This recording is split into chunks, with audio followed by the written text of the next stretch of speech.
Today's video is going to be all about walking meditation, what I consider to be the most underrated form of meditation. Look, let's say meditation has never really resonated with you. You're like, I'm not the type who could just sit still all day and not do anything. The walking meditation is for you. It might change everything.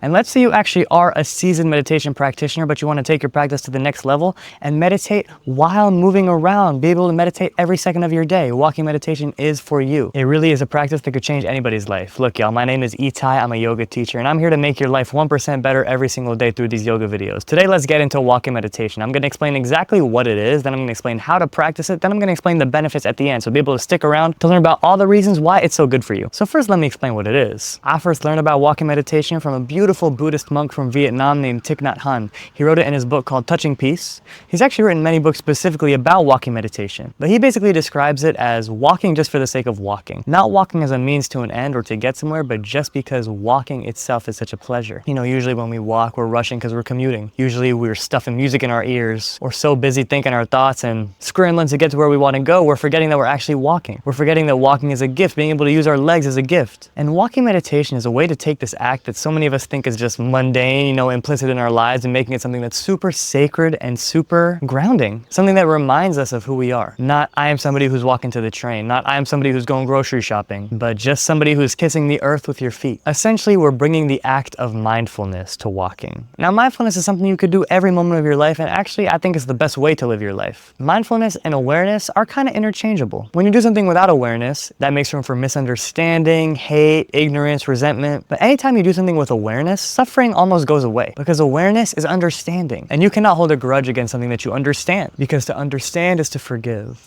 And so to be mindful is to make peace with the world. And walking meditation is one of the best ways to practice mindfulness because you are stepping upon the earth as you make peace with it. So if you're looking for an entry point into meditation, if sitting still isn't really working for you, I really encourage you to try this walking meditation style that I'm about to outline in the next section of this video. Or if you're a meditation practitioner who loves to sit still with their eyes closed, but as soon as you get up, you find that all the complexities of the world steal your peace, then walking meditation is going to help you bridge the gap between meditating just in your own private little bubble and meditating in every waking moment, no matter what situations arise. Now let's talk about how to actually do it. Listen, there's not only one way. There are an infinite number of ways to do walking meditation. There are many different teachers who will tell you totally different things, but this is just what works for me. There are 3 steps to this walking meditation. It's super, super simple, and I find that it works for everybody. So the first rule is the most important. The first rule is that you cannot be on your way to anywhere. You have to just be walking for the sake of walking, because we're trying to avoid multitasking here. We're trying to avoid doing walking meditation only when it's convenient, only when you're already on your way to complete a worldly task. Nah, instead what we want to do is make time specifically for the act of walking with nowhere to go. That's how you show yourself that you value stillness and meditation in a world that wants you to do anything but that. And making that choice is actually much harder than it sounds. I mean, for me, every single day I have to reassert my desire to choose stillness all over again. I always like to say stillness is a moving target. If you find it once, it doesn't mean you're going to have it every day for the rest of your life.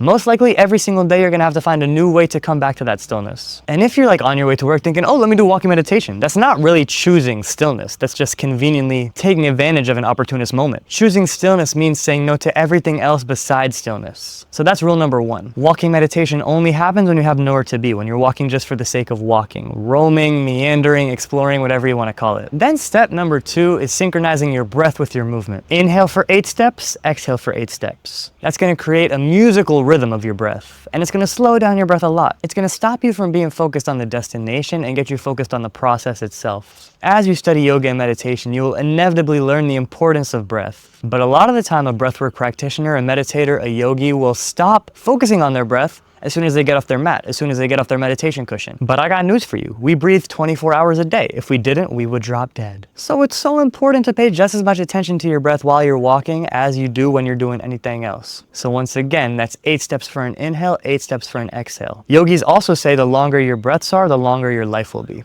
And 16 steps per breath cycle is way longer than most of us breathe when we're subconsciously just breathing without thinking about it. So this process is going to slow down your breaths a lot. And I'll get into the benefits that will have later on in the video. But that's the very important second step, matching the rhythm of your feet with your breaths. And step 3, my favorite step, is the repetition of a mantra. The mantra is very simple. Arriving in every step. Just 4 words, arriving in every step. Think about that for a moment. What do those 4 words make you feel? As I alluded to earlier in the video, So most of us only regard walking as a means to an end, a tool to use to get somewhere. It gives us the scarcity mindset of thinking that we've never really arrived, that we're always on our way somewhere else, somewhere better, somewhere that's going to give us a satisfaction that we don't already have. That's super dangerous because the only place to find happiness, to find peace, to find tranquility is in the present moment. It's nowhere in the future. Have you ever been to tomorrow? Have you ever seen it yourself? Me neither. By the time it rolls around, it becomes today. We must stop seeking this fulfillment in installments, and we must get it all at once right now. And a great way to carry that out is through this mantra, arriving in every step. Every time your foot kisses the earth, say that mantra, arriving in every step. Know that you are exactly where you need to be. You have already arrived. Your life has already been made. You're not waiting for one miracle to convince you that life is worth living. Arriving in every step is going to boost your gratitude. You'll be more thankful for the little things in life. You'll be appreciating the weather. You'll be appreciating your health. You'll be appreciating the clothes on your back, the roof over your head. That's what arriving in every step means. It means if today was my last day on this planet, I would be happy. I'm thankful for what I have. I feel as though I've already arrived. There's nowhere left for me to go. And that is contentment. That is fulfillment. That is happiness. That is peace. That is joy. The absence of a need to escape. The absence of a need to get lost in escapism. The absence of the need to be anywhere but here. Just be here. So those are the 3 ingredients for my personal walking meditation practice. Number 1, don't have anywhere to go. Just wander and walk for the sake of walking. Number 2, synchronize your breath with your steps. 8 steps inhale, 8 steps exhale. And number 3, repeat the mantra arriving in every step. It's going to have a lot of really powerful effects on you. Most importantly, it's going to cure you of this need to always need to be doing something. We are called human beings, not human doings. But yet, we usually define our worth by how much we do, how much money we make, how many friends we're able to see. What do you become when you're doing nothing? Are you proud of the version of you that is doing nothing at all? If you're not, then walking meditation is a must, because walking meditation will remind you that you're already perfect just the way you are. There's nothing to chase, as I alluded to earlier. Because walking meditation is not meant to be a little box that you tick off your to-do list. It's meant to be an indulgence, something you will learn to crave, something you will learn to cherish and want. Not just a meh kind of practice of spiritual hygiene, but an actual treat. It's going to teach you to enjoy that you don't need to be doing anything to feel special. And in the world we live in, oh my God, everybody who's not hustling is bound to have issues with their self-worth. Meditation is meant to heal this. Physiological evolution moves way more slowly than societal evolution. So we have these lifestyles that are not built for our physiology at all. We are not meant to be working all day. We are not meant to live in big cities. Let walking meditation return you to your true nature. Also, let's talk about the breath real quick. It's no secret that focusing on your breath has so many benefits. It's going to relax your nervous system. It's going to lower your blood pressure. It's going to slow down your heart rate. It's going to improve your cardiovascular health. It's going to improve your mood, your memory, your cognition, improve your mental state, change your brain waves, activate your parasympathetic nervous system, take your body out of fight or flight mode. I could go on all day, y'all. Breath is the single most powerful tool we have in this life. And if nothing else, just let walking meditation be that time where you focus on your breath fully. And if you get into a routine with walking meditation, you will find that suddenly you're breathing way slowly and more deeply throughout your entire day, even when you're behind your computer,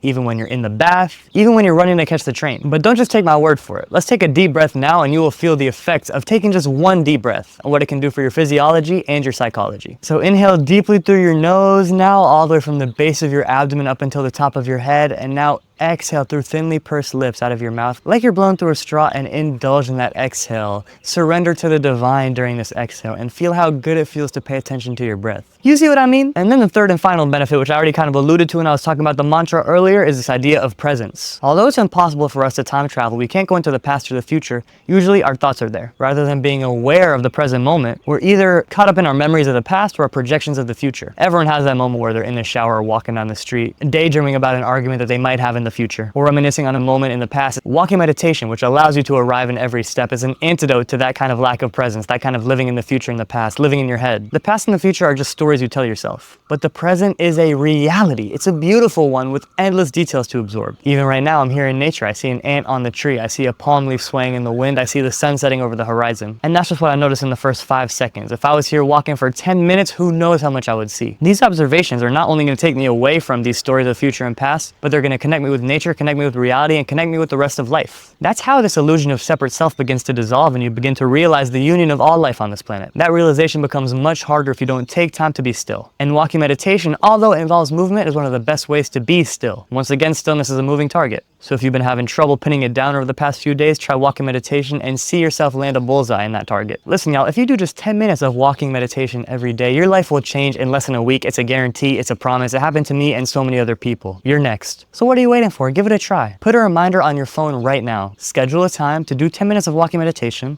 walk out your door, spin the block, and come back. And you can thank me later. Let me know in the comments below. Have you ever done walking meditation? What kind of effects did it have on you? If you haven't done walking meditation, what is your favorite kind of unorthodox meditation that you always come back to? Maybe you like to crochet. Maybe you like to cook. Maybe you like to just sit in the bath and stare at the ceiling. These are all forms of meditation. Let me know what your favorites have been recently, and I'll try out the one that works for you and let you know how it goes. I'm always trying to look for new things and share them with y'all, of course. Once again, my name is Itai. I post these videos every day, so I'll see you back here tomorrow. Thank you for everything. I love you. And don't forget to arrive in every step, arrive in every moment, arrive now. Peace and love.